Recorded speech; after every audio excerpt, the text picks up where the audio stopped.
friends come and visit our studio. Catch them all in Muse Talks.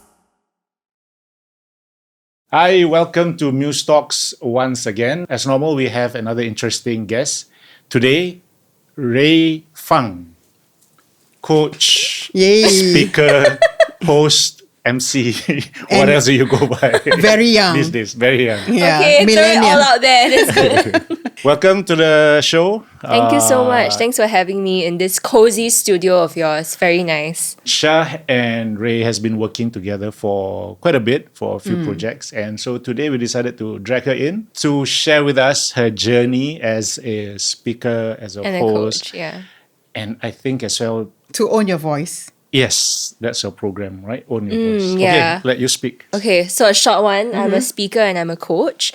So what I do is I work with rising leaders to help them own their voice. And what that means is to build trust with themselves so that they can walk into any room and any stage with authentic confidence. That's what I Authentic do. confidence. Yes, that's what I Elaborate, do. please. Well, You what mean people elaborate don't what- go out just, They're not authentic they're or they not don't have confidence. which Wow. I mean, I think that firstly, being confident is something that I think everybody wants. You know, like, and I think people have their own idea of what confidence is. To me, confidence is when you can speak with clarity and a sureness that you'll be fine. And nothing is going to attack you if you say something wrong, you know? So it's Right. like speaking with that kind of certainty and clarity and not having anything stop you when you're speaking. I think that's, to me, that's confidence. And authenticity is a whole topic in itself, you know? Like, but you can tell when someone is speaking with authentic confidence versus not authentic confidence, right? How do you know? When someone is not really authentically confident, they can say everything right, but it just feels like something is off. It's like, you know, it better feels watch like a ourselves. front or... You mean they're fake, lah, basically. Or their I mean- confidence is not really And you can there. tell, it's not they're trying to be fake. It's just that it's like they're wearing on this like jacket of confidence and it's slowly weighing on them. Right, You can kind of sense it. You can sense when someone's confidence is not 100% authentic. And there's nothing wrong with that. Right? I think we're all working on having this authentic confidence. But you know when someone is authentically confident when the confidence sort of just like radiates from within them and they're okay with making mistakes. They're okay with saying one or two filler words. They're okay with like, you know, screwing up. And when they do, they bounce back with a play and a little bit of a laugh as well. I think that's when you know someone's like authentically confident. But also because the person is speaking to someone, right? So the other party also would need to receive something from the confident or authentic speaker, correct? So what's, what can be expected, when you coach that person for the receiving end? Right. Yeah. Okay.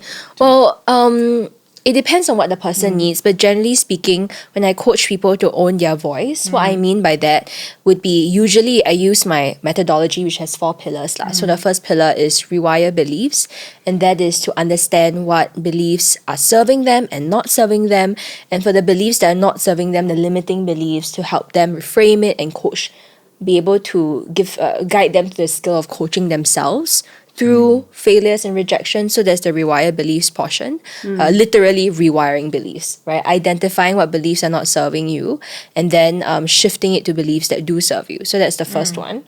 And this is really one of the foundation because you can teach someone the skill sets of speaking and communication, but if deep down they don't believe they deserve to speak, or deep down, when they're put in a situation where when they have to speak, their mind is just like, Right. flustered, blank, or they have lots of thoughts that goes like, you're not good enough. Yeah. It's very hard to speak confidently when that happens. So that's the first step. The second pillar would be awaken your authentic self, and that is to understand who you are and what you stand for, right? Because you can be confident, but if you have nothing to say, then you won't speak up, or you kind of be like a loudspeaker with no substance. Yeah, so what I do is I teach people to understand what their unique story, identity, voice, and brand is. So when they speak, they actually have substance. Yeah. Then the third pillar is embody a unique voice, which is the skill sets of speaking and communication. And then the last pillar, magnify your impact. That is growing your brand presence so that you can reach more people. So it depends on where the client is at. If let's say they're already very sure of themselves and they just want to refine the way their message lands on the audience, then perhaps we'll go for a little bit more focus on pillar 3 and 4, which is embody your unique voice and then magnify your impact. But if someone really needs the help for overcoming their insecurity and imposter syndrome, then we work a little bit on pillar 1. But I think that growth isn't linear. You know, sometimes we bounce back from one to the other. And that's where, as a coach, I'm here to be that mirror, to help the person see what they need to work on in the season of life they're in. So you're in the coaching business, right? But when you first started, how do you start? Do you get coaching yourself, or do you figure out yourself through trial and error? How is that? Yeah. My journey of becoming a coach is really like accumulation of like my life experience and challenges. So I started as an MC when I was 15 years old, and I didn't really have like the highest self-esteem. I actually had pretty low self-esteem. I didn't believe in myself, and I started becoming an MC so that I can find a place for my voice, essentially. Because I felt like in school, I didn't do very well and I didn't deserve to speak up. So I started MCing, and that's where I gained a little bit more confidence in having a place on stage or having a place, I guess, in this world. I'm like, oh, okay, I'm actually good at something. And I thought of doing that as a career, but I guess I didn't really have faith in the MCing industry in Singapore in terms of how I can make it. So I was really lost in university, like thinking, oh, you know, what am I gonna do? Am I gonna have to just join a job that I don't like? And I was in this stage of feeling really, really lost and not knowing what I meant to do after I graduated. Isn't that normal though? Yeah, it's very normal. It's very You were normal. still But very young. I wasn't you know, even it's thinking very about normal. anything, just to pass the next. But then I paper. feel like when you're in university, most people, they figure out what they want to do, or they're told to figure out what they want to do by like doing a bunch of internships, you know, like trying all these jobs. But the internships that they're doing is still like corporate. Yep. And for me, I didn't feel excited thinking about like So you joining didn't a company. have this corporate thinking when even Yeah, back yeah, in school. yeah. right? For some Not reason, working you know, I'm for quite a somebody else. multifaceted person, and Right. and I like to. I think I didn't know why. You know, I just back then I maybe thought, oh, you know, if only I was more normal and I was just gonna be What's your course in uni? communications. Yeah. Okay. And things really changed for me in year 1 or year 2 of university when I met my first mentor / coach. I mean, I have a couple lah. So I joined a business network, and I met my first mentor and their team of coaches. And for the first time ever, I was exposed to people who were successful in making money outside of a corporate career. And for the first time ever, I thought, wow, I can actually make money through other means. I didn't know that it was possible. And, you know, my mentor helped me see a lot of truths. Truths meaning things that, like beliefs, like universal beliefs, like I can design my own life. I have the ability to make my own decisions and create my own definition of success. Everybody has their own different definition of success. Like all of these things I didn't realize, you know, I just thought I needed to follow this set path and this is what I have to do. So when that happened, and of course, like it took years, right? You know, I'm sharing this in this story, but this is like a many years kind of process. That really showed me the power of coaching and mentorship. And I think that planted a seed in me. It helped me see that that a coach can really change people's lives. Yeah. So when I graduated from university, I thought, okay, do I want to go into a corporate career or just do what or start my own thing? And by divine appointment, I met a couple of people who are already young coaches and helped me see that it's actually not as hard to start your own business using social media. I mean, to take the first step, especially in the generation that we're in right now, you know, with technology. So I put myself out there on social There's so media. many platforms. Yeah, and my first client dropped me a DM even before I had a coaching product. And he asked me, "Hey Rae, you know, I've noticed that you were speaking at this event about networking. Do you have a coaching program on it? You know?" And I didn't, but I just said yes, and then I just created one. Yeah. A bit, okay, coming to this skepticism Yeah. person. I'm very skeptic. I'm a skeptic person by Yeah, nature. I think it's the age. Oops, sorry, generation gap. Yeah. Probably, right? Then we're thinking, Coach, you're a bit too young to, give Yeah, out you're not even wise like- words and wisdom to older folks like us. Do you have that Oh kind my of problem God. when you Yeah, are dealing with talking clients to or- corporate clients who are older than you and like, you just graduated Yeah, last what do you week know? and that kind of thing. That's so funny. That's never happened to me before. Oh, that's good. Okay. Are you being sarcastic or really No, happened? I'm serious. Never Nobody happened. has Oh, ever. okay. Maybe they didn't cool. say it in my face lah. They just reject me. No, but seriously, like, you know, when I first started, I also had that fear. So the kind of clients that attracted when I first started were around my age, a couple years older. Right, right. But along the way, as I grew the belief in the work I do, and I saw that there are massive transformations that happen in my clients, the kind of clients that attract are people who are twice my age, sometimes even 3 times my age. I don't dare to ask. You know?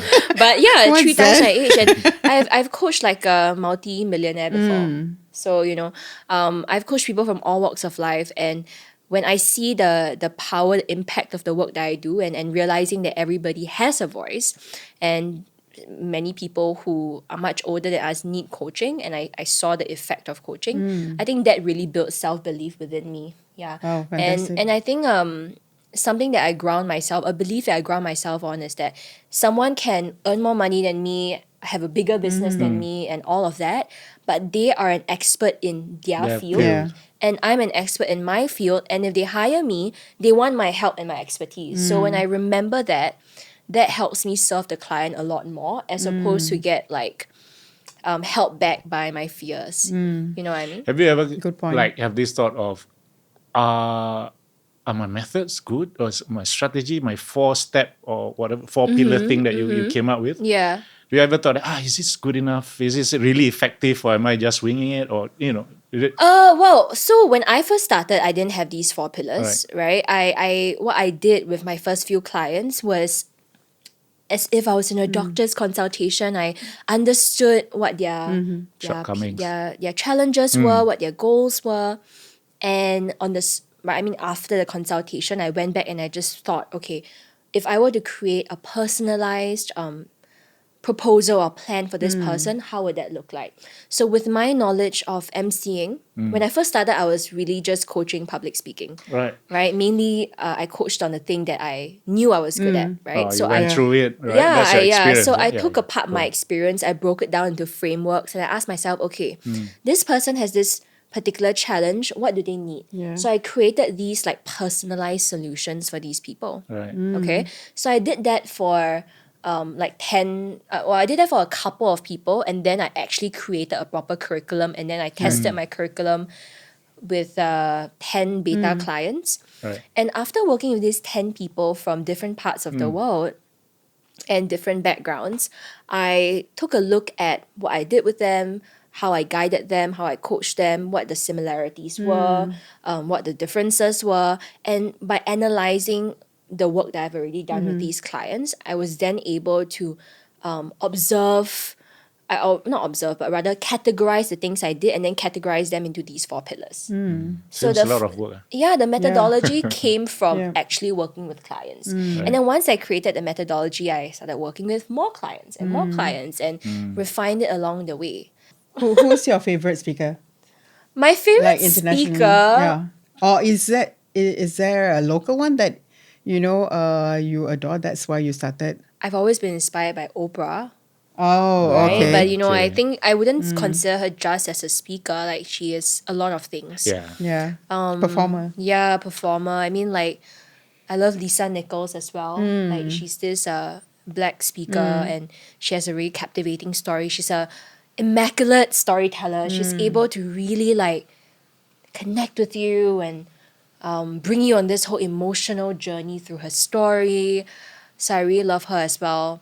And I actually feel like my style of speaking is also influenced by the movies that I watch, the actors that I watch. okay. So I wouldn't say that I'm like only influenced by speakers, but I love seeing how actors act, and then I incorporate their techniques into my speaking and my storytelling as well. So who's your favorite actor? It changes over time. Like, I don't really have like a specific set like favorite actor actresses. I feel like I like the art of acting more than Right. like the actor itself. see. So that's why it changes over time. But I mean, like the common ones, right? Like Meryl Streep is a brilliant actress. Yes. She really and she has such a range. Anne Hathaway is a brilliant actress too. That's the famous line. The dingo ate my baby. Well, I don't know. Yeah. My first time watching her Why was did we Devil Wears review that Prada. movie? So That was long time ago. yeah, so I only know Devil Wears Prada. And like, yeah, I think Anne Hathaway is a really good actress. Oh yeah, both of them were in Who the same show. else? I mean, Tom Ellis is a really good actor. Who? If you guys Tom? know, he acted in the 6 seasons of Lucifer. Oh. Okay, I Yeah, this didn't one, watch Lucifer. Netflix Yeah. generation. Netflix, yeah. So I mean, I mean, so many, right? Those people who are very, they can act in many different things. Do you have to be like a jack of all trades to be successful in this line? Like you said, right? You got to be able to act, or not act, but you take certain aspects of an actor or an entertainer. Yeah. To make yourself more like interesting, you got to know a bit more of of other industries, of other world, to be up there. Where I think that your success is determined by how well you know yourself and then act on your own self-knowledge. Because there is no one answer for that. Like some people, they have one niche and they dive very deep into that particular niche. Some people, they are so multifaceted. They are a singer, an actress, an influencer, a speaker. Like they're doing all of these things, Like but that Oprah is lah. what they're good at doing, you know? Yeah. So I think that you really need to know who you are and know yourself. And the more you're able to build that relationship with yourself, to heal yourself, to grow, to evolve, to innovate, the more you'll be able to create such a unique product and service and experience for the people that you serve. do you need to do work to be authentic? Yes, of course, 100%. Then it's like you're winging it.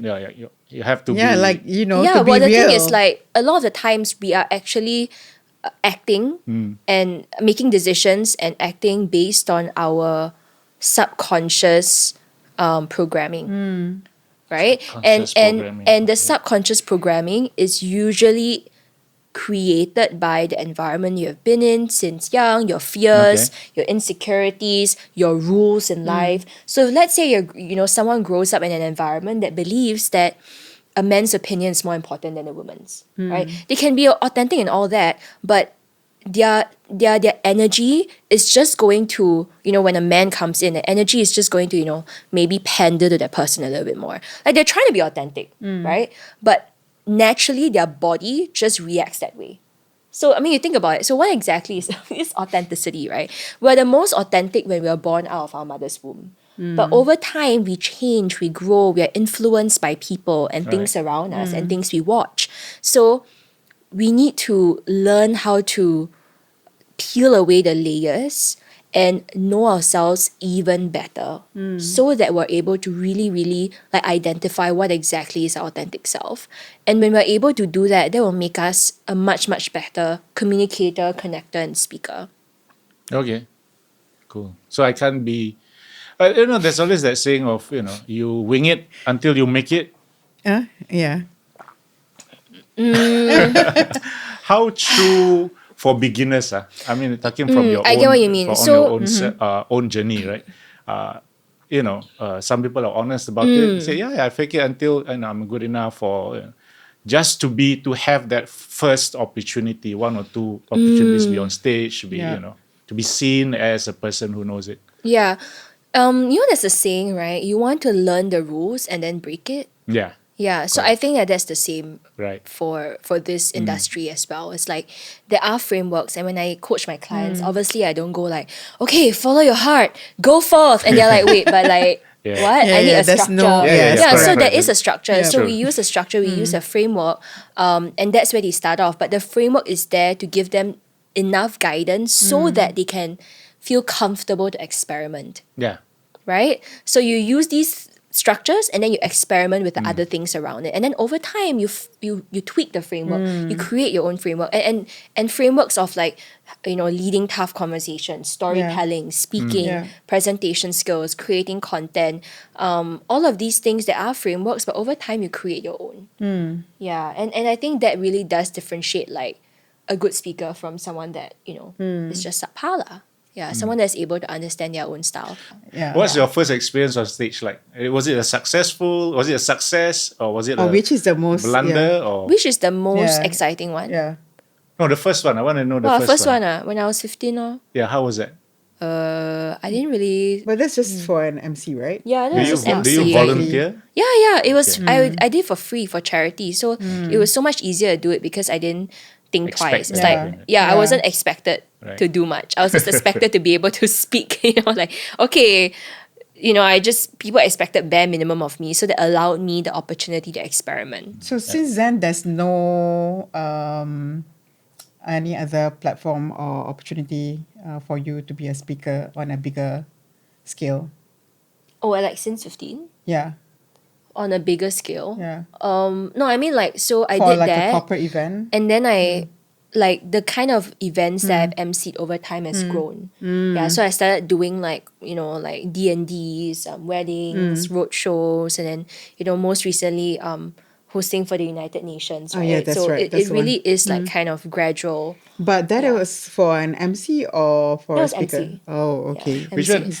one? Do you guys really? Are you really enjoying yourself when you are hosting D&Ds? Because I've attended a few, right? And then all these guys are like, they're the most. What do you call that? Entertaining person is the MC, or he's the most excited Yeah, person. I mean, what's there not to like? I get to go there, get paid to eat and drink. Okay. And talk. Yeah.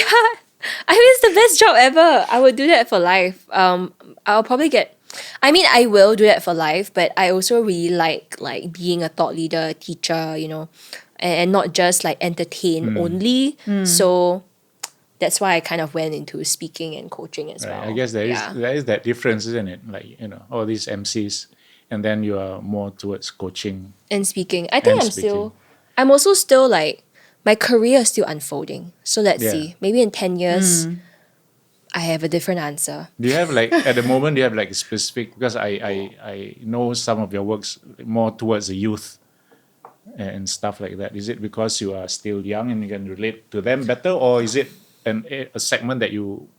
Actually, a lot of my clients now are like much older than me. Okay. Yeah, like my coaching clients. Yeah, they're much older than me. So I wouldn't say, I started with like teaching in schools and youth, but over time, I tend to draw like older folks. Yeah. Most of them entrepreneurs or they're corporate.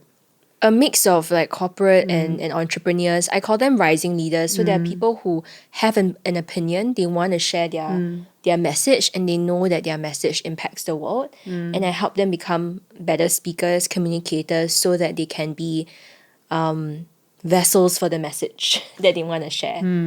Have you ever faced very hard, challenging questions when you are speaking at an event? During Q&A? Actually, honestly, never. And the reason why is because I think that when you build a deeper relationship with your voice, you will never run out of things to say. Like you're constantly practicing. So one thing that I do with clients is this thing called story mining. So we actually mine their stories. So they have this story bank that they can always tap into. Yeah. And the more you have conversations with people, the more you talk about what you are convicted about, then when you have to be on stage and answer a question, you already have so much experience having conversations about the content that you're passionate about. So for me, I've never received a question that I can't answer.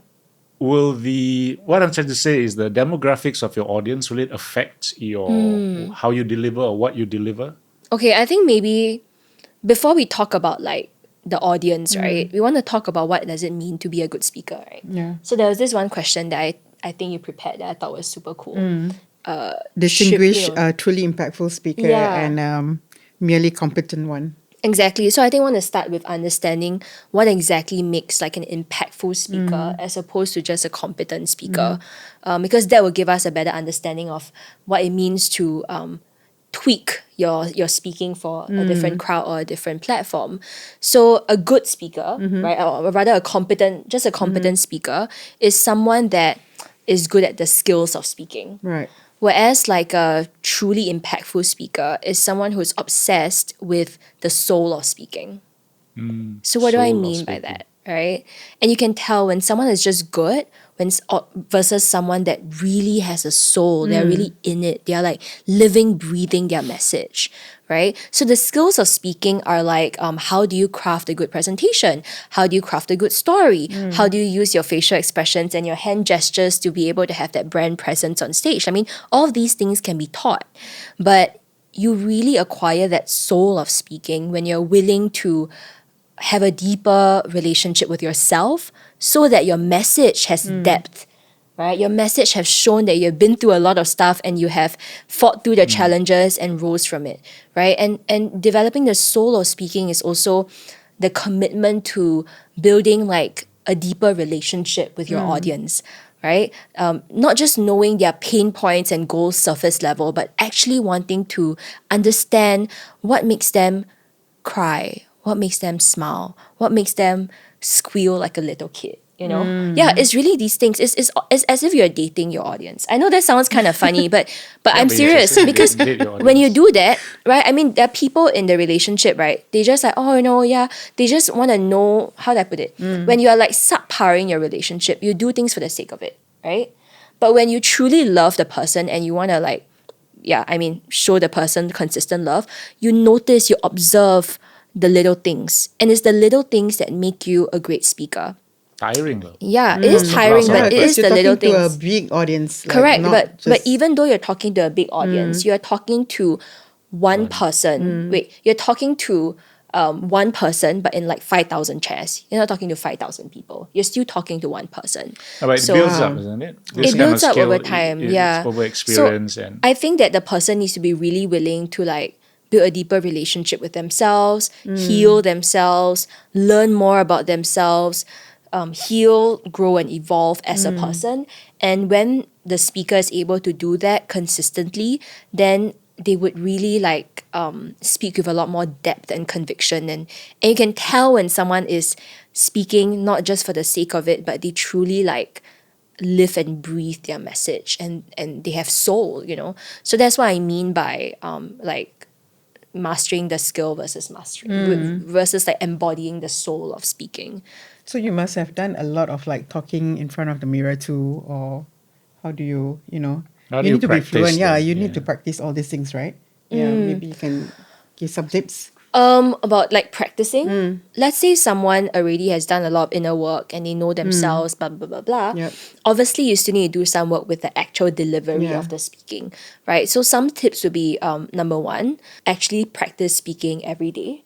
So give yourself a challenge where you would consume a piece of content and then use a simple framework. It could be point, reason, example, point, right? The PREP framework to deliver an insight about it, and then record yourself doing it. And you do it every day. The more you do it, the less you'll ramble over time, right? And I think it's the second thing is it's actually very helpful to have an accountability partner or a coach that's Right. able to be a mirror to pinpoint the things that you can improve on, so they can restructure better. And that's what I do with my clients as well. Like, how can I restructure your point so that it's more succinct, right? And the third thing would be have more conversations with people, right? The more you have conversations with people, and when you're having conversations with people, be aware with how you're delivering it, right? Do you take very long to deliver one point? The more you do it and the more you observe and do like a personal AAR with yourself, the better you get.